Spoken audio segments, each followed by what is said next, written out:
안녕하세요. 미스터리 수사국입니다. 오늘은 싱가포르에서 유명한 사건인 인유 카레라이스 사건에 대해 소개해드리겠습니다. 1987년 1월 9일 싱가포르 형사 강력팀의 알라말레 요원은 사무실에 앉아 오래된 파일을 확인하고 있었습니다. 싱가포르의 치안 안전 순위는 세계 2위에 달하여 경찰들의 업무도 아주 수월한 편이었습니다. 알라말레 요원은 이미 2주 동안 할 일이 없어 빈둥거리고 있었습니다. 그러다 그의 호출기가 갑자기 울리기 시작했습니다. 알라말레가 수년 전부터 알고 지내던 한 정보원이었습니다. 그는 매우 흥분해하며 중요한 단서가 있다고 말하며 알라말레를 직접 만나서 이야기해야 한다고 했습니다. 나라의 치안을 유지하기 위해 싱가포르 경찰국은 도시 곳곳에 전문적으로 훈련받은 정보원을 배치하여 결정적인 단서를 제공할 수 있도록 하였습니다. 그리고 그날 보고를 한 사람은 바로 알라말레 요원이 관리하는 정보원이었습니다. 두 사람이 만난 후 정보원은 2년여 전 어떤 인도 남자가 한 교회에서 참변을 당하여 카레라이스로 만들어져 도로 곳곳에 버려졌다고 했습니다. 그러자 알라말레는 뭐라고요? 싱가포르에서 어떻게 이런 일이 일어날 수 있습니까? 라고 맞받아쳤습니다. 정보원이 술에 취하여 헛소리하고 있다고 생각했습니다. 장관님, 저는 정신이 또렷해요. 피해자의 이름은 마리타무투이고 38세 인도인, 공익사업구 창의미 인산로 휴가캠프의 경비원이었어요. 그리고 아들 둘과 딸 한 명이 있는데 전부 학교를 다니고 있고 아내 이름은 라미아고 34세입니다. 라고 말했습니다. 정보원이 제공한 사건에 관련된 사람은 전부 이름이 명확하고 게다가 그는 알라말레 요원과 수년간 같이 일해왔는데 그가 제공한 단서는 항상 신뢰성이 높았습니다. 그럼 설마 정말 그런 일이 있었을까요? 알라말레는 의심이 갔지만 여전히 상사에게 상황을 보고하였습니다. 상사는 사람의 목숨이 걸려있는 사건이라는 말을 듣고 매우 중요하게 여기며 알라말레에게 그 사건을 조사하라고 지시하였습니다. 알라말레는 우선 피해자 마리타무투를 조사하기 시작했습니다. 마리타무투는 38세에 성격이 난폭했으며 격투기도 배운 적이 있었습니다. 그는 인도에 남은 가족과 사이가 나빠 홀로 싱가포르로 넘어와 생계를 유지하였습니다. 싱가포르에 도착한 후 마리타무투는 바로 공공사업국에서 경비 일을 하게 되었습니다. 그는 아내 라미아와 세 자녀와 함께 오절로의 한 기숙사에서 살고 있었습니다. 1984년 12월 12일 항상 부지런하게 일하던 마리타무투가 출근하지 않자 그의 직장 상사는 그의 집으로 전화하여 확인해 보았습니다. 마리타무투의 아내는 남편이 전날에 말레이시아로 여행을 떠났다고 대답하였습니다. 그녀의 답변에 사업국 사람들은 아주 의아해하였습니다. 마리타무투는 이미 12월 21일과 22일에 연차를 냈는데 왜 또 아무 얘기 없이 갑자기 먼 길을 떠났을까요? 그가 평상시 하는 행동과 완전히 달랐습니다. 이후 6일이 지났는데도 마리타무투가 돌아오지 않자 사업국 직원들은 다시 그의 아내 라미아에게 전화를 걸었습니다. 라미아는 아무것도 모른다고 하며 이미 경찰에게 남편의 실종 신고를 했다고 말했습니다. 알라말레 형사는 그 당시 경찰 신고 기록을 찾아 1984년 12월 18일에 라미아라는 인도 여성이 경찰서로가 남편이 말레이시아의 원딩 카지노로 휴가를 떠난 후 아무런 소식이 없다고 한 기록을 찾았습니다. 그 당시 경찰은 조사를 진행했었지만 마리타무투를 찾지 못했습니다. 그 당시 싱가포르에서 거주하는 인도인과 말레이시아인이 귀국 후 돌아오지 않는 일이 아주 흔하였습니다. 그리고 만약 라미아가 말한 대로 마리타무투가 말레이시아에서 실종되었다면 국제사건으로 일이 커지기 때문에 경찰은 은밀히 조사를 중단하였습니다. 그리고 마리타무투는 1987년 1월까지의 실종 상태로 기록되었습니다. 알라말레 형사는 사건을 계속 조사하다가 이상한 점을 발견하게 되었습니다. 마리타무투가 사라지기 전에 사업국에 돈을 빌린 적이 있었습니다. 그리고 그가 실종된 후 사업국은 그의 아내를 찾아 돈을 갚으라고 했지만 라미아는 돈을 갚을 여건이 안 돼 결국 대손 충당금으로 방치하게 됐습니다. 다시 얘기하자면 마리타무투는 경제적으로 휴가를 갈 여윳돈이 전혀 없다는 것입니다. 그리고 그는 도박에는 취미가 없었습니다. 더욱 의심스러운 점은 그는 출국 기록이 없었습니다. 설마 미립국을 시도한 것이었을까요? 게다가 윈딩 카지노에는 마리타무투의 계좌 개설 기록이 전혀 없었습니다.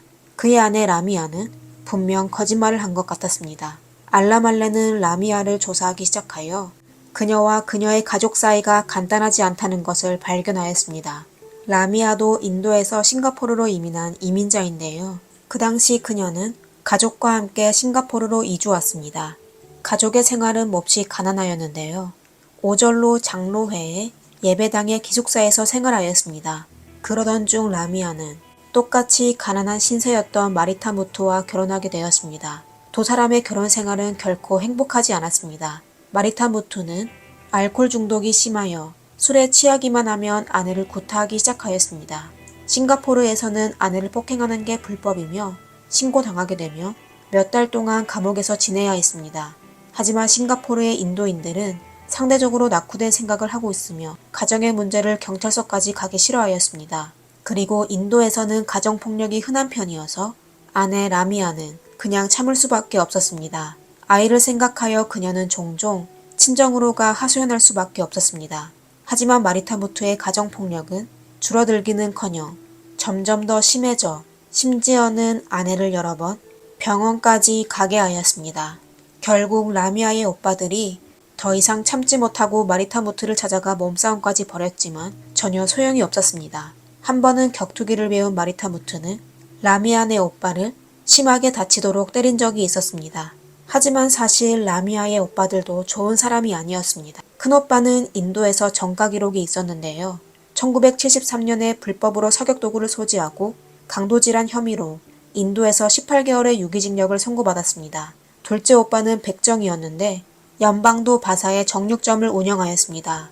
그의 성격도 매우 거칠어서 이웃들은 전부 그를 무서워했습니다. 그리고 셋째 오빠의 성격은 비교적 좋았었는데요. 그 당시 교회에서 경비 일을 했었습니다. 알라말레는 확보된 단서와 증거를 한데 모은 후 대담한 추측을 하게 되었습니다. 마리타 무트는 사실 해외로 휴가를 간 게 아니고 아내에게 폭력을 가하다 그녀의 오빠들을 화나게 만들어 참변을 당한 것입니다.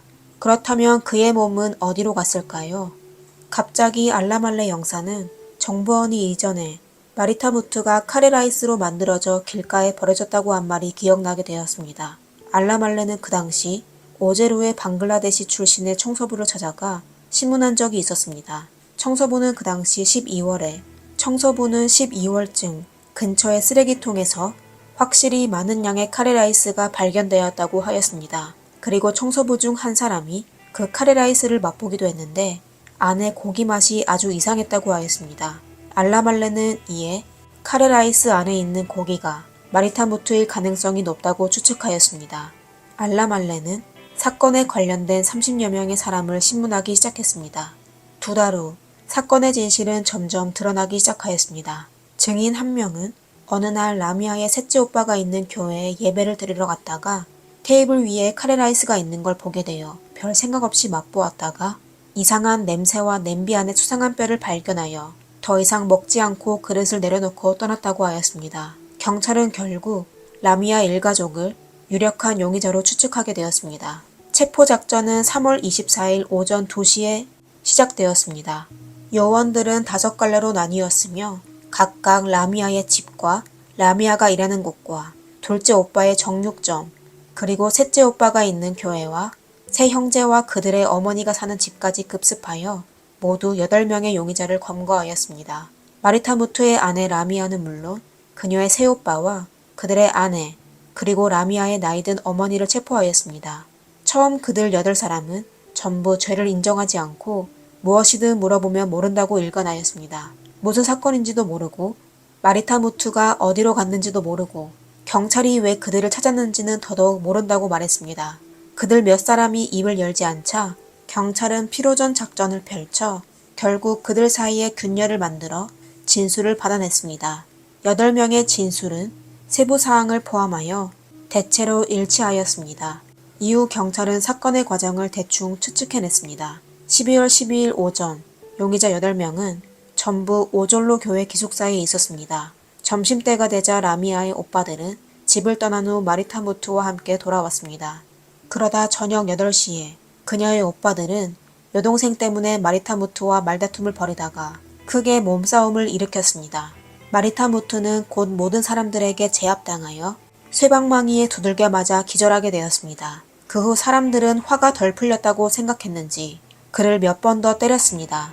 결국 마리타무트가 숨지게 되어 온 가족이 패닉 상태에 빠졌습니다. 이때 정가가 있던 큰오빠가 가장 먼저 가족들을 진정시키고 일단 마리타무트의 흔적부터 치우자고 제안했습니다. 큰오빠는 백정이를 하는 둘째 형을 앞장 세워 그의 몸을 토막낸 후 쌀과 카레를 섞어 큰 냄비에 카레라이스를 만든 다음 작은 봉지에 담아 교회 일대의 거리를 따라 버리면서 사람들에게 발견되더라도 단순한 음식물 쓰레기로만 생각하게 만들었습니다. 그리고 마지막으로 사건 현장을 깨끗이 정리하고 마리타무트가 싱가포르에서 잊혀지길 간절히 기도했습니다. 사건 발생 과정은 추측해냈지만 사건이 발생한 지 너무 오래되어 사건에 관련된 모든 직접적인 증거를 확보할 수 없었습니다. 예를 들어 범행 도구인 세막대기와 날카로운 도구, 그리고 카레라이스를 끓이는 데 사용되는 큰 냄비와 카레라이스를 담는 도시락과 비닐봉지, 또 카레라이스를 버리는 쓰레기통을 찾을 수 없었습니다.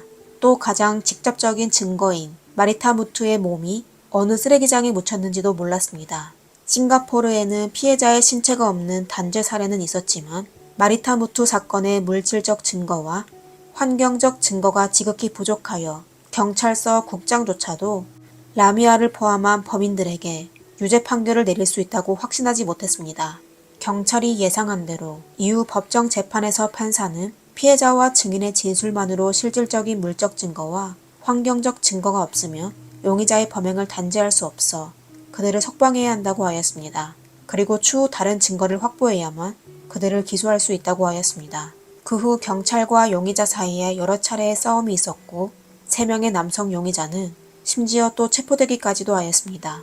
결국 당시 경찰은 4년 동안 실질적인 증거를 찾아다녔지만 아무런 단서를 찾지 못하여 1991년 6월에 수감 중이던 3명의 용의자가 무죄로 석방되었습니다. 사건은 지금까지 30여 년이 흘렀습니다. 이 사건을 담당하여 수사했던 알라말레 요원도 이미 퇴직하였습니다. 경찰은 라미아 가족이 범행을 저질렀다고 확신하였지만 실질적인 증거를 찾을 수 없어 결국 사건은 미스터리로 남게 되었습니다.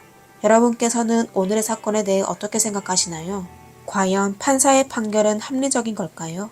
비록 법정의 재판은 법을 어기지 않은 사람들을 보호하는 거였지만 동시에 법을 어기는 범인까지 보호하였습니다. 그렇다면 그런 법은 꼭 존재할 필요가 있을까요?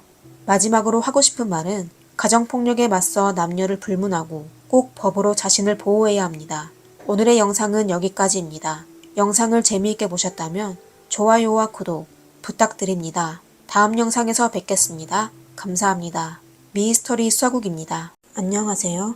미스터리 수사국입니다. 오늘은 영국에서 일어난 사건을 소개해드리겠습니다. 이야기의 주인공은 한 아티스트입니다. 여자는 술집에서 한 남자를 만나 술을 마시다가 그의 집으로 따라갔습니다. 하룻밤을 같이 보내려고 따라간 여자는 얼마 안 돼 본인이 큰 실수를 저질렀다는 것을 깨닫게 되었습니다. 남자의 방 안에는 다른 또 한 명의 남자가 숨겨져 있을 뿐만 아니라 다양한 도구로 가득 차 있다는 걸 알게 되었습니다. 오늘의 사건은 영국의 더들리에서 일어났습니다. 더들리는 버밍엄에서 약 13km 떨어진 영국 웨스트 미들랜드 카운티에 인구가 약 8만 명이 되는 작은 마을입니다. 이곳은 오래된 마을로 18세기의 소형 무역도시이기도 하였습니다. 1776년 더들리 근처에 다양한 운하가 개통되었으며 산업혁명이 진행되면서 이곳의 운하는 그 당시 중요한 물류 중심지가 되었습니다. 오늘날까지도 블랙컨트리 박물관에서 구시가지의 모습을 볼 수 있습니다. 불행하게도 조용하고 평화로워 보이는 이 도시는 예상과 다르게 범죄율이 아주 높았습니다. 2021년에만 5,705건의 형사사건이 이곳에서 발생했습니다. 웨스트 미들랜드 카운티에서 세 번째로 범죄율이 높은 아주 위험한 도시입니다. 그리고 오늘의 주인공 줄리아가 바로 이 위험한 작은 마을에 살고 있습니다.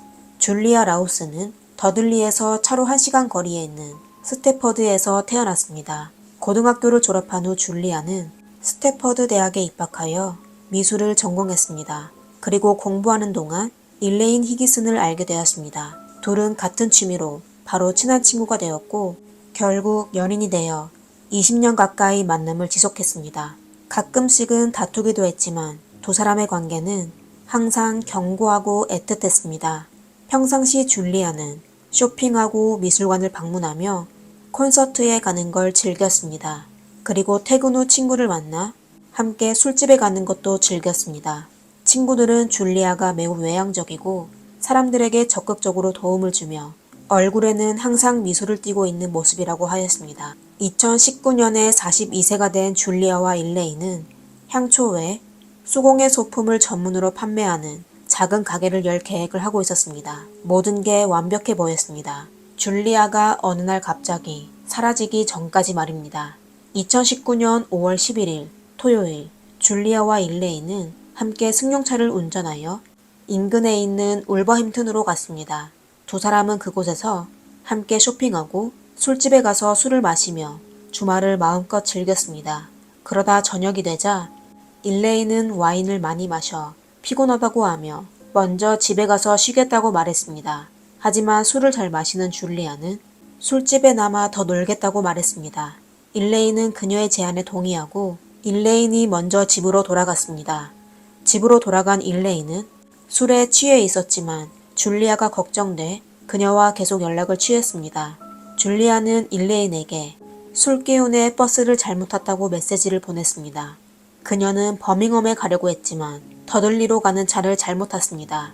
하지만 줄리아는 괜찮다고 하며 어쨌든 본인이 더들리에 살고 있으니 주변 환경을 아주 잘 알고 있다고 하였습니다. 차에서 내린 줄리아는 바로 차를 갈아타 버밍엄으로 돌아가지 않았고 동네 보틀앤코크라는 술집으로 들어갔습니다. 그녀는 일레인에게 그곳에서 술을 몇 잔 더 마신 후 집으로 돌아가겠다고 문자를 보내놓았습니다. 이후 두 사람은 몇 통의 메시지를 주고받았으며 전화통화도 하였습니다. 하지만 저녁 11시쯤 기진맥진한 일레인은 줄리아에게 잘 자라는 인사를 하고 바로 잠들었습니다.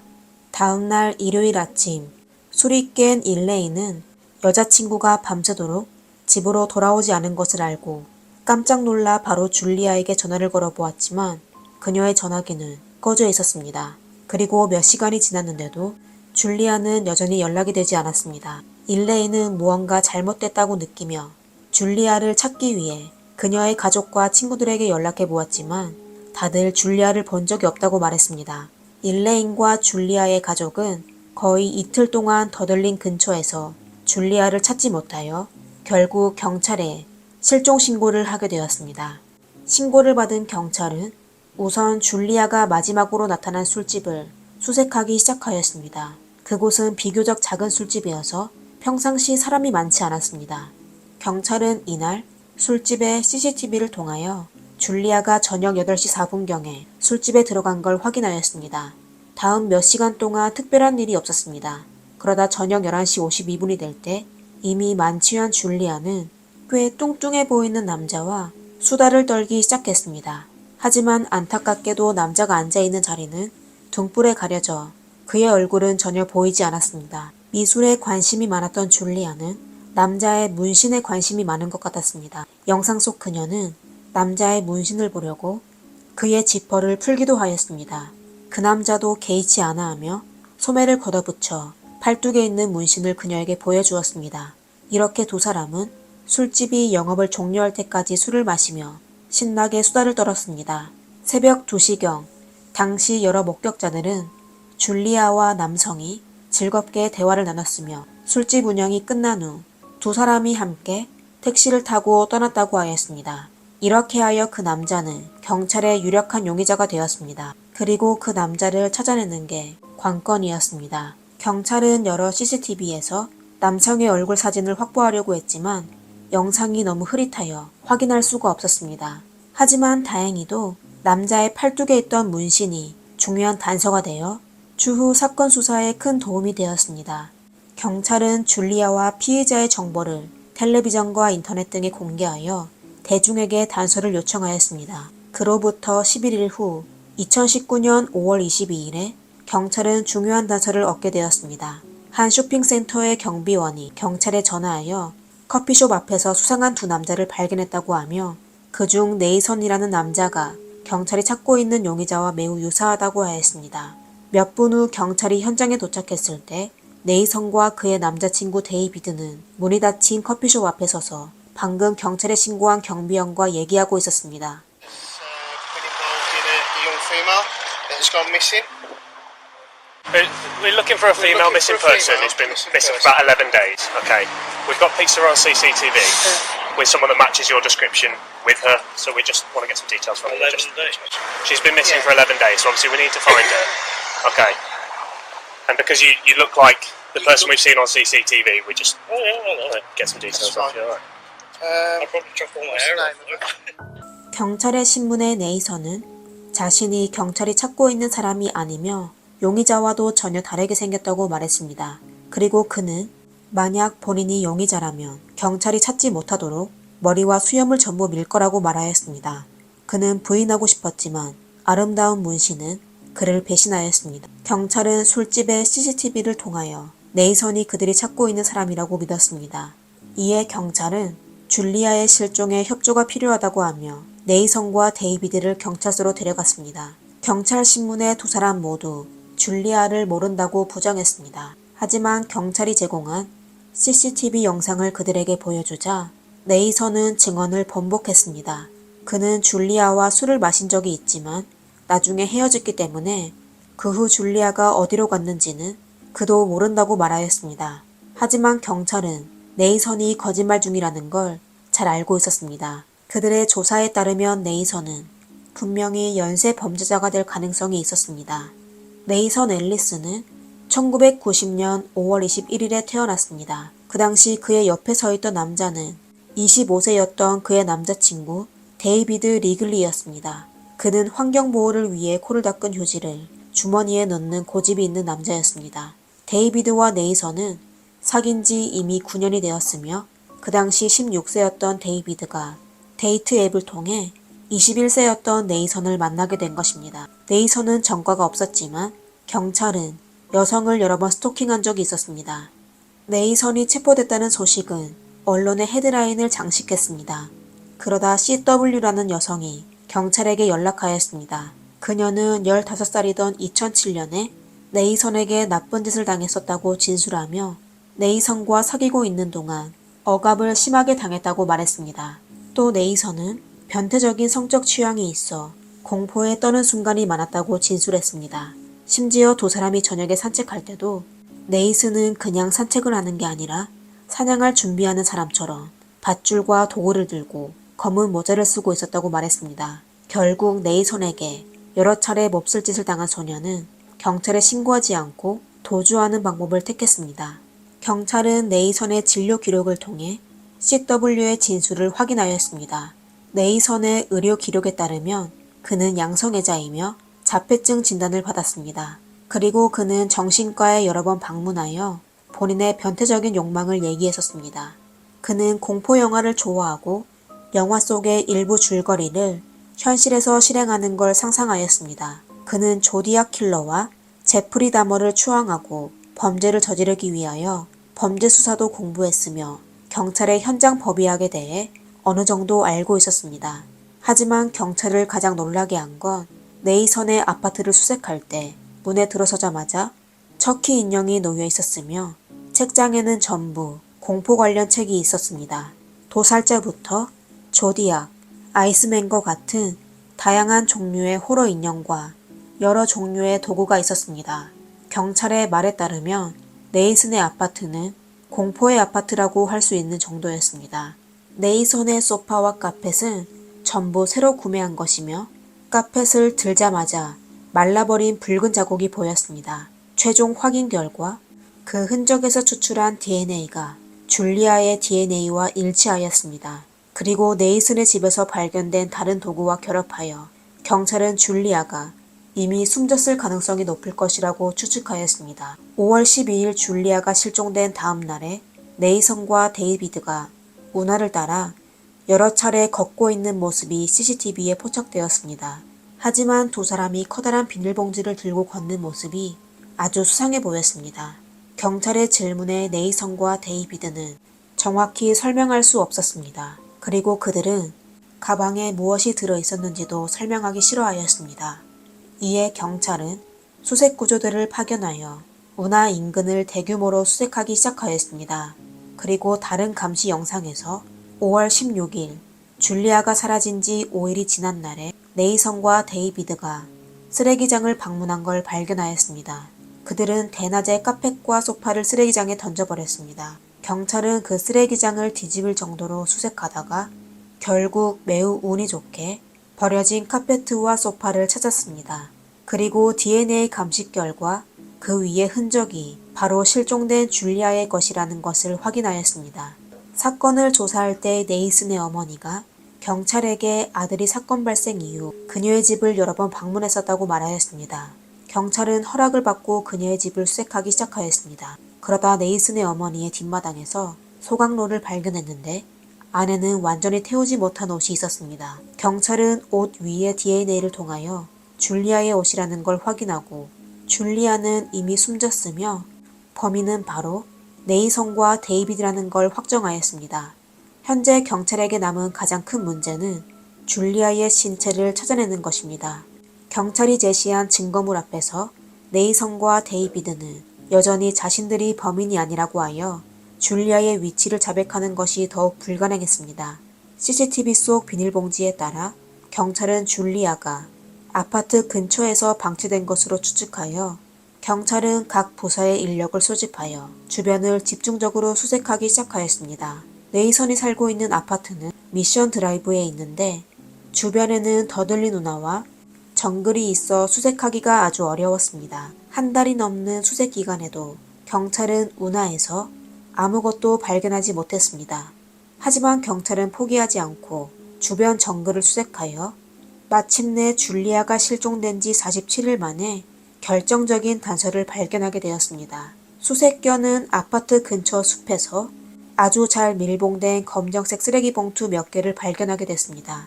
경찰은 봉지를 열어 토막된 줄리아의 일부라는 걸 확인했습니다. 그리고 며칠 만에 경찰은 인근 초등학교의 뒷마당과 철로 인근의 잔디밭에서 비닐봉지 여러 개를 발견하였습니다. 경찰은 모든 증거와 CCTV를 통하여 사건 당일 저녁에 술을 마신 줄리아와 네이선이 새벽 2시쯤 택시를 타고 아파트에 도착했는데 방 안을 들어서자 줄리아는 25세의 데이비드도 집에 있다는 걸 알게 되어 바로 현장을 떠나려고 했지만 두 사람에게 제압을 당한 걸 확인하였습니다. 심리적 자질이 뛰어난 네이슨은 사건 이튿날에 새 옷으로 갈아입고 기분 좋게 다시 술집으로 갔습니다. 2020년 10월 검찰은 네이선과 데이비드를 특급 폭행 혐의로 기소했습니다. 그들의 변호사는 법정에서 네이선이 사건이 발생하기 몇 달 전에 정신과 치료를 4회나 받았으며 심리적 문제가 있었다고 하며 범행 당시 네이슨은 자기 행동을 자제할 수 없었으며 처형을 가볍게 해야 한다고 진술하였습니다. 법정에서 네이선은 본인이 술집을 나온 후 줄리아를 아파트로 초대하여 함께 술을 조금 더 마시려고 했는데 아파트에 도착하자마자 술에 취한 줄리아는 그들을 때리기 시작하였으며 네이선은 자기 방어를 위해 할 수 없이 반격했다고 진술하였습니다.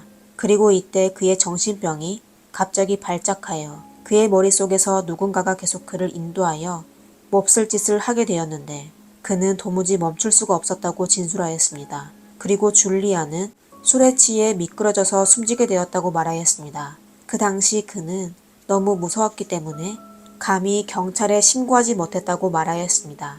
경찰은 줄리아가 아파트에 도착하기 전에 의식을 잃었고 또 42세의 나이에 건장한 두 청년에게 위협을 가할 수 없을 거라고 판단하였습니다. 한 달이 넘는 긴 재판 끝에 배심원단은 마침내 네이선과 데이비드의 특급 상해죄의 유죄를 판결하였습니다. 그리고 CW의 사건을 더해 판사는 마침내 네이선에게 종신형과 30년 가석방 금지를 선고했습니다. 데이비드는 공범이었기 때문에 종신형과 19년간 가석방 금지를 선고했습니다. 이렇게 줄리아의 사건이 마무리되었습니다.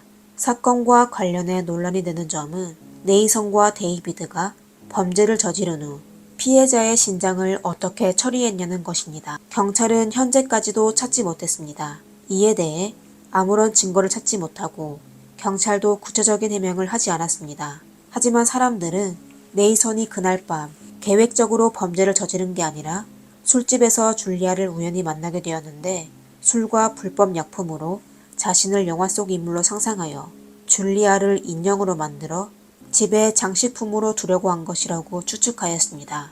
그리고 데이비드는 네이선이 여자를 집으로 데려와 질투심에 네이선과 같이 행동한 것이라고 추측하였습니다.